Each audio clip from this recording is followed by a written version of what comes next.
혹시 여기 계신 분들 중에서 가장 두려운 시간이 있다면 그 시간이 언제입니까? 학생들은 가장 두려운 시간은 시험 보는 시간입니다. 여기 계신 어르신들은 가장 두려운 시간이 언제일까 제가 생각해 보니까 정기 건강검진 받으러 가는 날입니다. 왜냐하면 그때 여러 가지 검사를 통해서 수치가 나타나는데 이 수치가 높으면 의사 선생님한테 혼나기 때문에 그때가 참 두려운 시간인 것 같다라는 생각이 듭니다.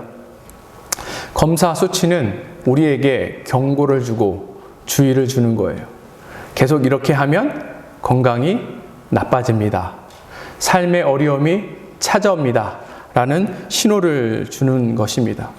근데 대부분의 사람들은 그 건강의 수치를 보고 경각심을 갖기는 하지만 조금 지나고 나면 별일 없겠지 이런 생각을 하기도 하고, 그래서 신경을 안 쓰고 있다가 검사 며칠 전이 다가오면 그때부터 부랴부랴 식단 조절도 하고 운동도 하고 그렇게 합니다. 그리고 초조한 마음에 의사 선생님을 만나러 가지요. 하인리히 법칙이라는 것이 있습니다. 이것이 무엇인가 하면 큰 사고가 일어나기 전에는 징후가 있고 어떤 전조 증상이 있다라는 거예요. 큰 사고는 우연히 생기거나 갑자기 생기는 것이 아니다라는 것입니다. 그 이야기는 그 전에 경고, 주의가 있고 사람들이 그것을 알고 있지만 설마 내 삶에 이런 일이 일어나겠어? 라는 생각에 그냥 무시하고 넘어가기 때문에 나타난다라는 것입니다. 우리 삶에도 이러한 경우가 많이 있었을 것이다 라는 생각이 듭니다. 오늘 본문을 보면 느부갓네살의 후임인 벨사살이라는 왕이 나타납니다. 오늘 성경에서는 이 벨사살이 느부갓네살의 아들이다 라고 표현되어 있지만 이것은 이 아람 언어식 표현, 히브리식 표현이에요. 그러니까 누구의 자손이다 라는 뜻입니다. 엄밀히 이야기하면 오늘 이 벨사살이라는 왕은 느부갓네살 왕의 손주입니다. 이 벨사살의 아버지가 있었어요. 근데 아버지 이름이 무엇인가 하면 나보니두스라는 왕입니다. 근데 이 왕은 제국의 확장에 관심이 많아서 그의 재위 기간 동안 대부분의 날을 다른 나라를 정복하고 전쟁하는 데 사용했습니다. 근데 왕이 자꾸 전쟁터 나가서 전쟁하다 보면 국내 상황들을 다스릴 수 있는 사람이 없잖아요. 이렇게 되면 왕권이 이렇게 무너지게 되고 또 쿠데타의 세력이 생길 수 있게 됩니다. 나보니두스라는 왕이 자기가 나갔을 때 자기 아들 벨사살을 섭정왕으로 두었어요. 지금 그러한 상황에 있는 것입니다. 그런데 현실은 제국이 확장되는 것이 아니라 제국에 어려움이 찾아오고 있었습니다. 지금 바람 앞에 등불과 같은 그런 상황을 맞이한 것이 바로 바벨론의 상황이에요. 그런데 이와 같은 위기에서 이 벨사살이라는 왕은 무엇을 했는가? 1절과 2절 함께 보도록 하겠습니다. 벨사살 왕이 그의 귀족 1000명을 위하여 큰 잔치를 베풀고 그 1000명 앞에서 술을 마시니라. 벨사살이 술을 마실 때에 명하여 그의 부친 느부갓네살이 예루살렘 성전에서 탈취하여 온 금, 은 그릇을 가져오라고 명하였으니 이는 왕과 귀족들과 왕후들과 후궁들이 다 그것으로 마시려 함이었더라. 지금 제국이 어려운데 이 벨사살 왕은 뭘 하고 있어요? 1000명의 귀족들과 함께 모여서 지금 우리 시대로 이야기하면 파티하고 있는 것입니다. 그런데 단순히 파티를 하는 것이 아니라 예루살렘 성전에서 가지고 온 그 하나님 성전에 있던 그릇에다가 술을 마시고 그렇게 파티하는 가운데 있습니다. 그리고 그 성전에 있는 잔을 가지고 이방신을 예배하는 그런 가운데 있는 거예요. 이것은 철저하게 하나님을 무시하고 하나님께 불경한 그런 자세로 나아가고 있는 것입니다. 그러자 하나님의 손이 나타나서 글씨를 벽에다가 쓰지요. 이것이 보이니까 그 파티 가운데 있던 1000명의 귀족들이 깜짝 놀라고 두려운 가운데 있고 이것을 해석하기 위해서 다니엘을 불렀습니다. 이것이 오늘 본문의 이야기예요. 그런데 우리가 위기 속에 우리의 진면목이 그때 나타나게 된다라는 사실입니다. 우리는 하나님을 따르는 하나님의 백성이고 성도예요. 성도는 진리의 삶을 사는 사람들입니다. 그래서 세상에 진리를 선포해야 할 의무가 우리 가운데 있어요. 그런데 이 진리의 삶을 산다는 의미는 세상과 다른 구별된 삶을 산다라는 의미입니다. 우리가 세상과 다른 구별된 삶을 살 때에 우리 가운데 하나님의 능력이 나타나게 되는 거예요. 그렇다면 이 시간 구별된 진리의 삶을 사는 것이 무엇인지 함께 살펴보기를 원합니다. 첫 번째, 진리의 성도들은 넓은 시야를 가집니다. 하나님의 손이 나타났어요. 그리고 벽에다가 글씨를 씁니다. 이것을 보고 그 자리에 있었던 벨사살 왕과 귀족들은 엄청난 공포를 느끼게 됩니다. 6절 보도록 하겠습니다. 이에 왕의 즐기던 얼굴빛이 변하고 그 생각이 번민하여 넓적다리 마디가 녹는 듯하고 그의 무릎이 서로 부딪힌지라. 얼마나 지금 공포스러운 상황에 처해 있는지에 대해서 이야기하고 있습니다. 얼굴빛이 확 바뀐 거예요. 그리고 다리에 힘이 풀려서 다리가 부들부들 떨리는 가운데 있습니다. 우리가 얼마만큼 놀랄 때 다리가 후들후들 거려요? 보통 일로 후들후들 거릴 일은 없지요.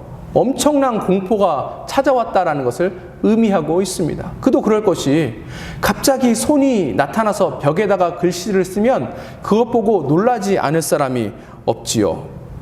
그런데 이 벨사살 왕이 이런 일이 생기니까 그의 앞에 왕이었던 느부갓네살 왕의 예처럼 지혜자를 찾아서 이것들을 해석해달라라고 이야기하는데 이 당시에 바벨론에 있는 지혜자들은 이 글씨를 읽을 수 없습니다. 글을 읽을 수 없으니 또 그 뜻을 알거나 그 뜻을 해석할 수도 없게 되었지요. 그래서 다니엘을 지금 이 벨사살 왕이 찾은 거예요. 이 벨사살 왕의 상황을 보면 지금 굉장히 간절한 상황에 처해 있지 않겠습니까? 그가 공포에 떨 만큼 이러한 일이 찾아왔는데 그가 그것을 보고도 간절함이 나타나지 않는다면 참 이상한 일이겠지요. 그런데 이 벨사살 왕의 태도가 그렇게 간절한 사람 같지는 않다라는 것입니다. 13절 보겠습니다. 이에 다니엘이 부름을 받아 왕의 앞에 나오매 왕이 다니엘에게 말하되 내가 나의 부왕이 유다에서 사로잡아온 유다 자손 중에 그 다니엘이냐. 지금 이 벨사살 왕이 다니엘의 정보에 대해서 조사를 하고 그 다니엘이 맞냐라고 지금 이야기하고 있는데 이 13절을 그냥 얼핏 보면 그냥 맞는 이야기 하나보다 라고 생각할 수 있지만 지금 이 13절에서 벨사살 왕이 다니엘에게 말하는 것을 통해서 이 벨사살 왕이 다니엘을 어떻게 취급하고 유다 백성들을 어떻게 취급하는지에 대해서 우리가 알 수 있습니다. 지금 뭐라고 이야기해요?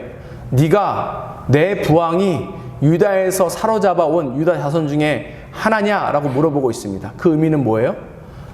너는 우리 부왕이 유다 지방에서 끌고 온 노예 중에 한 명이냐라고 지금 이야기하고 있는 거예요. 너는 하찮은 노예다 라고 이야기하는 것이고 또 너는 유다 출신이지 너는 이 1000명에 포함되지 않는 그러한 귀족이 아니라 하찮은 신분의 사람이다 라고 이야기하고 있어요. 철저하게 지금 이 다니엘을 무시하고 있습니다. 근데 다니엘이 이렇게 무시받을 사람이에요? 아니죠.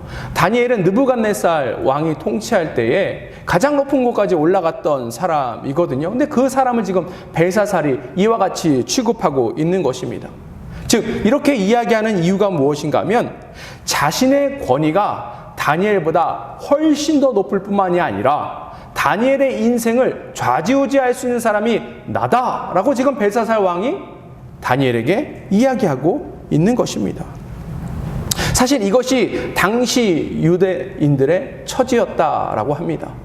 역사의 기록을 보면 벨사살 왕은 유대 백성들을 참 악하게 다스렸던 왕이다라고 합니다. 그도 그럴 것이 이 앞에 느부갓네살 왕 때에 높은 자리까지 올라갔던 그 다니엘을 철저하게 지금 배제하고 무시하고 있지요.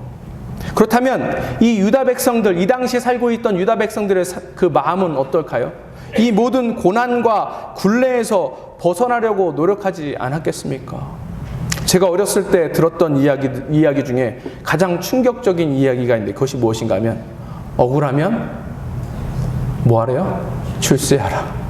억울하면 출세하라. 이 말이 어렸을 때 그 말을 들었을 때 참 마음이 좋지 않더라고요. 그런데 그것이 세상의 법칙이죠.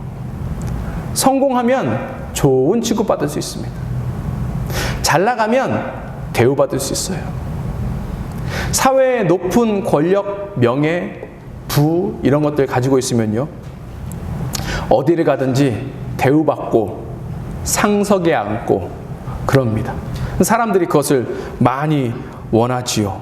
그런데 이 모든 것들을 우리가 따라야 하는가? 그렇지는 않아요. 16절 보도록 하겠습니다.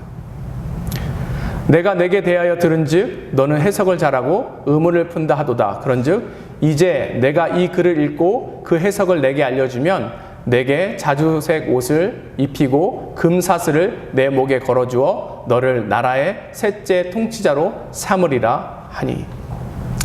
지금 이 벨사살 왕이 다니엘에게 뭐라고 이야기하냐면, 내 말을 잘 듣고 내가 원하는 것을 하면 나는 너에게 부와 명예를 주겠다. 이렇게 지금 이야기하고 있습니다. 세상이 우리에게 주는 유혹도 이와 같은 거예요. 그런데 우리가 잊지 말아야 될 것이 있어요. 성도들의 능력이 어디서 나올까요? 우리의 능력은 어디서 나옵니까? 15절 함께 볼게요. 지금 여러 가지 지혜자와 술객을 내 앞에 불러다가 그들에게 이 글을 읽고 그 해석을 내게 알게 하라 하였으나 그들이 다 그 해석을 내게 보이지 못하였느니라. 무슨 얘기입니까? 최고의 바벨론의 교육을 받은 사람도 이것을 해석할 수 없다라는 것을 의미하고 있습니다. 우리가 우리 인생에 찾아온 굴레, 어려움들 벗어나기 위해서, 다른 사람에게 존경받으려고 세상에서 성공하기 위해서 그렇게 세상 방법으로 애쓰고 분투하고 싸워서 그것을 얻는다 할지라도 거기에는 능력이 없다라는 것을 지금 이야기하고 있는 거예요. 가장 좋은 교육을 받고 세상에서 최고의 지혜를 얻었다 하는 지혜자들도 지금 이 하나님의 손이 나타나서 쓴 글씨를 읽을 수도 없고 해석할 수 없지 않습니까? 거기에는 아무런 능력이 없다라는 것을 지금 이야기하고 있는 거예요. 14절 함께 보도록 하겠습니다. 내가 내게 대하여 들은즉 내 안에는 신들의 영이 있으므로 내가 명철과 총명과 비상한 지혜가 있다 하도다. 그런데 다니엘은 달랐어요. 다니엘에게는 명철과 총명과 비상한 지혜가 있대요. 다니엘이 이것을 어떻게 얻었습니까? 그가 바벨론 최고의 교육을 받아서 얻은 거예요? 아니죠. 그가 가지고 있는 삶의 그 경륜으로 또 삶의 경험으로 이 모든 것들을 얻었다고 이야기합니까? 아니에요. 그가 이와 같은 것을 얻었던 이유는 무엇인가 하면 하나님께서 다니엘에게 이 모든 것을 주셨다라는 사실입니다. 우리의 능력, 성도의 능력은 하나님과 함께 있을 때만 얻을 수 있다라는 사실을 우리가 늘 마음속에 기억하고 나아갔으면 좋겠습니다. 세상에 속으면 안 돼요. 속으면 안 돼요. 하나님이 보이지 않는다 할지라도 보이지 않는 것이 아닙니다. 하나님께서는 사람들이 우상을 지어서 섬기는 것을 싫어하셔서 하나님의 형상을 만들라고 하지 않으셨습니다. 그럼에도 불구하고 하나님께서는 하나님 백성이 늘 하나님과 함께 한다는 것을 알리시기 위해서 하나님은 늘 옆에 하나님 계신다는 상징, 증거를 보여주셨어요. 출애굽한 이스라엘이 광야에서 정처 없이 떠돌 때에 그들 마음속에 하나님이 우리와 함께 하시는가 하지 않는가에 대한 의문이 있지 않겠습니까? 그렇죠? 그래서 하나님께서는 성막을 지으라 라고 이야기하셨고 또 언약궤를 만들라 라고 말씀하셨습니다. 성막 안에 있는 언약궤를 통해서 이스라엘 백성들은 하나님이 늘 우리와 함께 하신다라는 사실을 기억했어요. 그래서 그들이 40년 동안 어려움을 겪음에도 불구하고 그의 믿음이 흔들리지 않았던 것입니다. 또 가나안 땅에 정착한 이스라엘 가운데 솔로몬 시대에 솔로몬 성전을 지었죠. 솔로몬 성전이 어디 있어요? 예루살렘에 있습니다. 그런데 예루살렘 중에 가장 높은 곳에 하나님 솔로몬 성전이 세워졌어요. 그 의미는 무엇인가 하면 사람들이 힘들다가 고개를 들고 보면 성전이 보이는 거예요. 어디서든지 힘들어서 하늘을 볼 때에 성전이 보이는 것입니다. 그걸 통해서 무엇을 기억할 수 있어요? 아, 하나님이 우리와 함께 하시는구나 라는 것을 알 수 있습니다. 지금 이 다니엘 시대에 있는 유대인들은 어떤 상황이 있습니까? 자신이 살고 있는 그 고향에서부터 노예로 끌려와서 지금 바벨론 제국에 살고 있지 않습니까? 여기엔 하나님이 안 계시죠. 여기엔 하나님이 계신다는 그런 증거가 없죠. 아니에요. 하나님께서는 그래서 하나님 전에도 하나님 예배드리기 위해서 사용했던 그 물건들을 하나님께서 바벨론으로 옮기셨죠. 이것 역시 그 힘들고 어려운 상황에서도 하나님이 그들과 함께 하신다는 것을 보여주신 것입니다. 특별히 하나님께서 스스로 치욕을 겪으면서 모욕을 겪으면서도 그의 백성과 함께 하신다는 사실을 알려주고 계시는 거예요. 하나님 어디 계셔요? 하나님 우리와 함께 하십니다. 하나님께서 우리에게 주신 약속, 임마누엘의 약속이 있어요. 무슨 의미예요? 하나님께서 우리와 함께 하신다는 사실입니다. 그러니 삶이 어렵고 괴로울 때에 그것을 기억했으면 좋겠어요. 그런데 문제는 뭐예요? 우리 시야가 너무나도 좁아요. 너무나도 좁아요. 이 벨사살 시대 때는 하나님의 손이 보이지 않는다고 해서 벨사살이 자기 마음대로 하나님을 무시하고 모욕하고 살았습니다. 그런데 그 결과 보이지 않는 하나님의 손이 나타났어요. 우리 삶에도 보이지 않는 하나님의 손이 그래서 나타날 때까지 우리가 참고 인내하고 견디고 나아갔으면 좋겠습니다. 하나님께서 우리와 함께 하시면 우리의 삶이 온전히 회복될 줄 믿습니다. 그때가 반드시 온다라는 사실을 기억했으면 좋겠습니다. 두 번째, 진리의 성도들은 겸손한 삶을 삽니다. 세상 사람들이 자랑하는 게 뭐예요? 그들의 물질과 명예를 자랑하죠. 사람들은 이 부와 명예를 얻기 위해서 얼마나 노력합니까? 세상 사람들 엄청 바빠요. 부지런해요. 왜요? 이 모든 것들을 얻고 싶어서 그렇게 하는 것이거든요. 이것은 세상이 우리 마음속에 심어주는 유혹이에요. 요한일서 2장 16절 보도록 하겠습니다. 이는 세상에 있는 모든 것이 육신의 정욕과 안목의 정욕과 이생의 자랑이니 다 아버지로부터 온 것이 아니요 세상으로부터 온 것이라. 우리가 빠져있는 유혹이 무엇입니까? 육신의 정욕, 안목의 정욕, 이생의 자랑 아닙니까? 근데 이것이 어디서부터 왔대요? 세상으로부터 왔다라고 이야기하고 있습니다. 사탄, 마귀가 우리에게 심어주고 있는 것이다 라고 지금 이야기하고 있는 거예요. 보세요. 지금 바람 앞에 등불과 같은 이 제국 앞에서 지금 벨사살 왕뿐만 아니라 귀족들이 파티를 하고 있습니다. 이 1000명의 왕과 귀족은 이 나라 최고의 리더일 뿐만이 아니라 오피니언 리더이지요. 그렇다면 이들이 자신들이 찾아온 이 위기 어려움들 알았을까요? 몰랐을까요?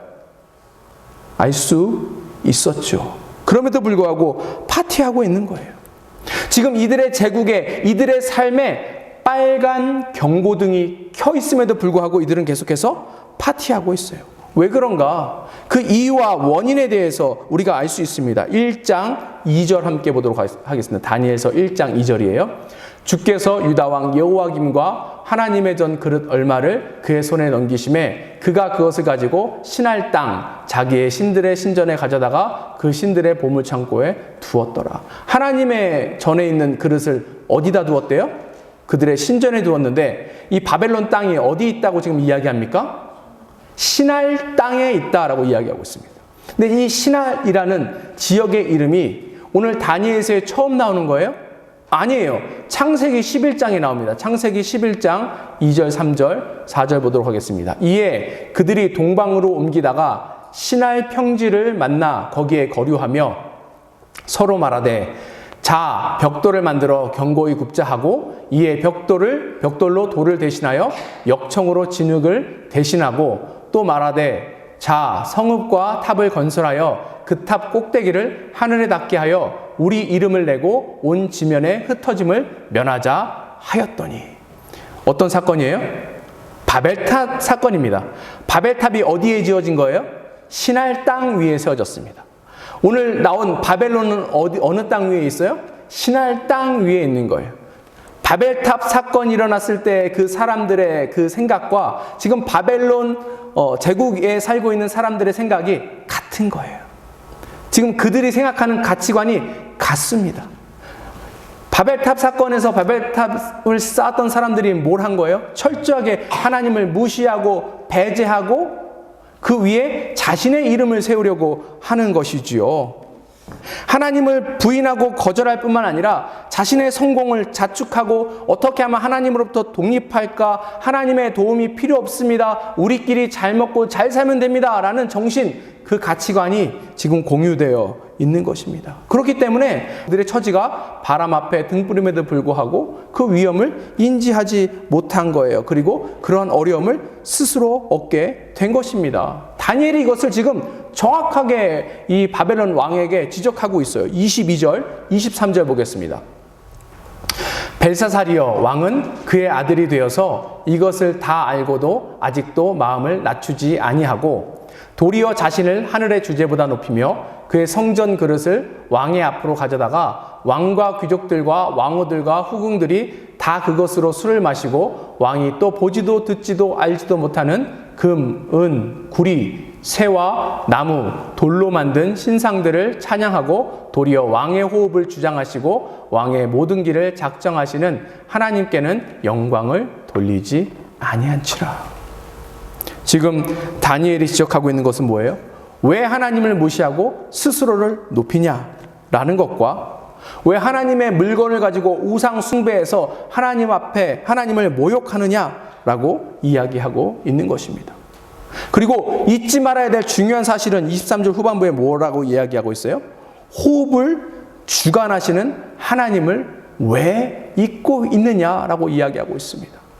여기 호흡을 주장한다라고 되어 있는 표현이 원어로 보면 하나님의 생명이 하나님의 손에 달려있다라는 의미로 쓰여 있습니다. 보이지 않는 하나님의 손이 결국 이 왕의 호흡, 목숨, 생명, 미래 이것들을 좌지하고 있는데 왜 애써 그 하나님을 무시하고 하나님 앞에 범죄하고 하나님 앞을 떠나려고 하는가라고 지금 질문하고 있는 것입니다. 그것 때문에 위기가 지금 바벨론에게 이 왕에게 찾아왔다라는 것을 이야기하고 있는 거예요. 우리는 하나님의 진리를 알고 있는 사람들입니다. 하나님의 진리를 따르는 사람들은 어떻게 해야 돼요? 하나님을 매사에 그래서 인정해야 되죠. 그뿐만 아니라 하나님의 길을, 하나님의 도를 그래서 따라야 합니다. 그 길이 더디어 보여도 참고 인내하고 나아가는 거예요. 그 일이 손해가 된 것처럼 보여도 그 길을 걷고 나아가는 것이 진리를 가진 사람들이 해야 할 일입니다. 교만하면 안 됩니다. 잠언서 16장 18절입니다. 교만은 패망의 선봉이요 거만한 마음은 넘어짐의 앞잡이니라. 우리가 이것을 기억했으면 좋겠습니다. 교만은 뭐예요?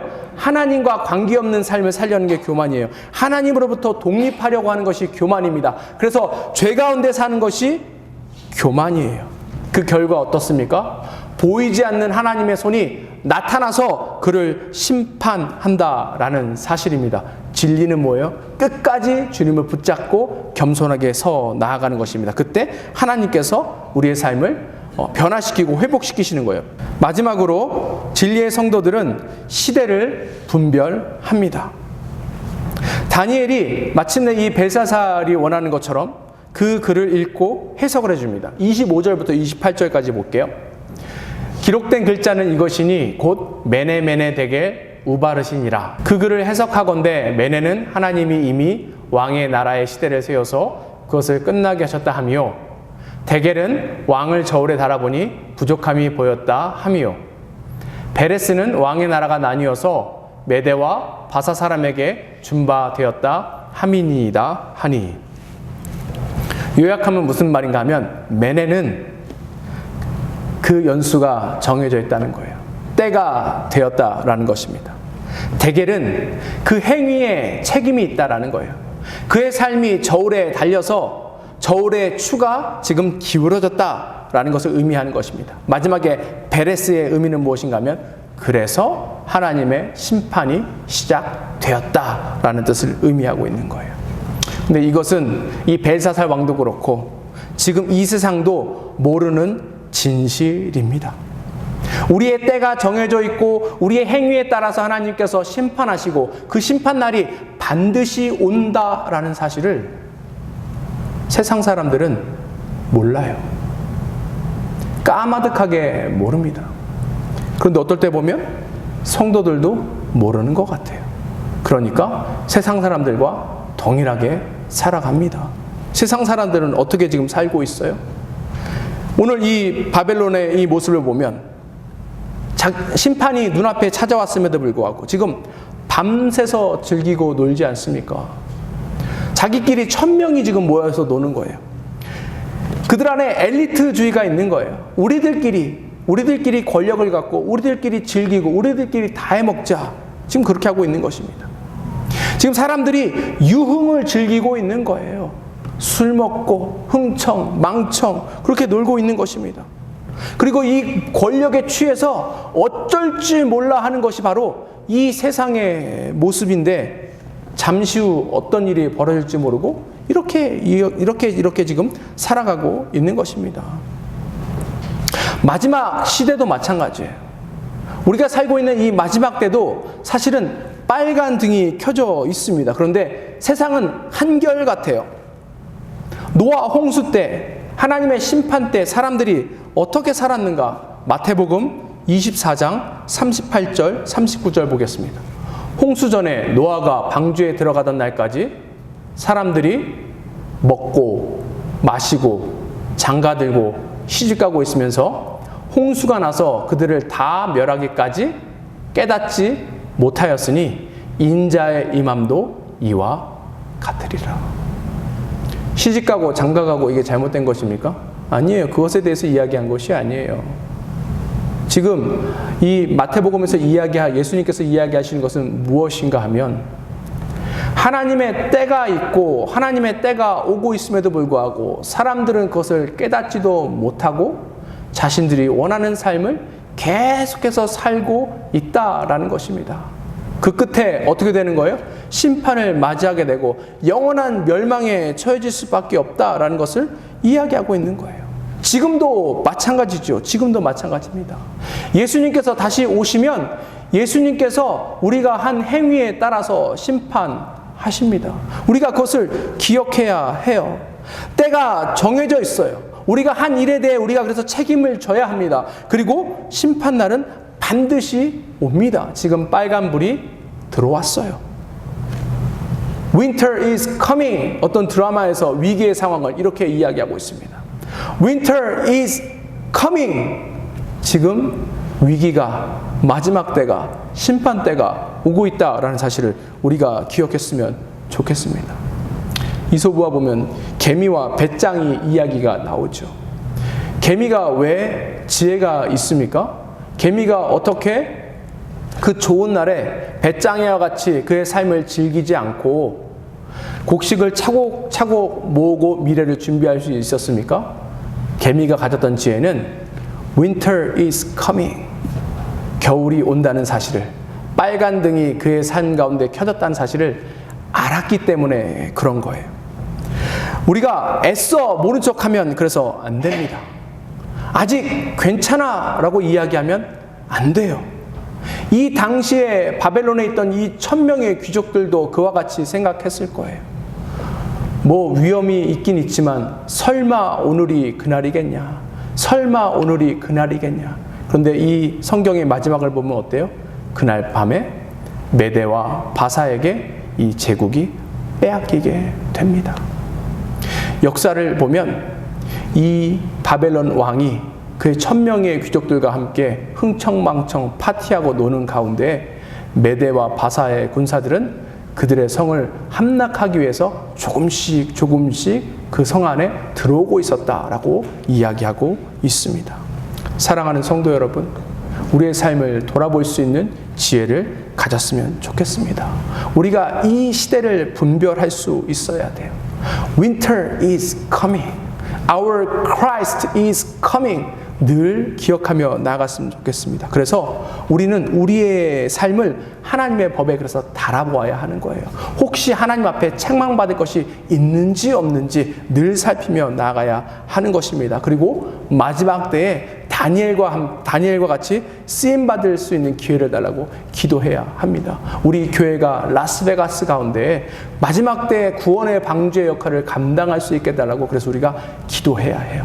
더 많은 기회를 하나님께서 우리에게 주셔서 많은 사람들에게 이 마지막 때를 알리고 그 영혼들을 회복시키는 일에 우리가 쓰임받고 우리 교회가 쓰임받게 달라고 그렇게 기도하며 나아갔으면 좋겠습니다. 말씀을 마무리하고자 합니다. 우리는 진리를 아는 사람들이에요. 진리를 안다라는 의미는 어떤 감추어진 실체를 알고 있다라는 사실입니다. 그 감춰진 실체가 무엇인가 하면 세상에서 만들어진 어떤 것도 영원하지 않다라는 사실이고, 우리가 잘 알다시피 보면 그 당시에 최고의 번영을 누렸던 멸망하지 않을 것 같아 보였던 바벨론도 결국에 그 끝이 찾아왔습니다. 이 다음에 제국을 또 만들었던 메대와 바사의 끝도 찾아왔어요. 이들을 멸망시켰던 그리스 제국도 멸망이 찾아왔을 뿐만 아니라 그 이후에 세상을 다스렸던 로마 제국도 결국은 무너졌다라는 사실을 기억했으면 좋겠습니다. 한 나라가 서고 무너지는 것은 오늘 본문을 보니까 딱 하나님 시간으로 하루면 끝난다라는 사실을 기억하면서 하나님 나라가 영원하고 하나님 나라만 영원하기 때문에 우리가 그것을 바라보고 나아가는 삶을 살며 나아갔으면 좋겠습니다. 우리가 진리를 아니까 진리를 아는 만큼 진리를 아는 삶을 그렇게 살며 나아갔으면 좋겠습니다. 보다 넓은 시야로 하나님의 때를 기다리며 하나님 나라를 기다리며 사는 삶을 살며 나아갔으면 좋겠고, 겸손한 삶, 즉 죄와 유혹으로부터 멀어진 삶을 우리가 살며 나아갔으면 좋겠습니다. 특별히 우리가 이 시대를 분별하여서 보다 많은 영혼들이 주님 안에서 생명을 얻는 일에 쓰임받는 우리들이 됐으면 좋겠습니다. 시간 함께 기도하겠습니다.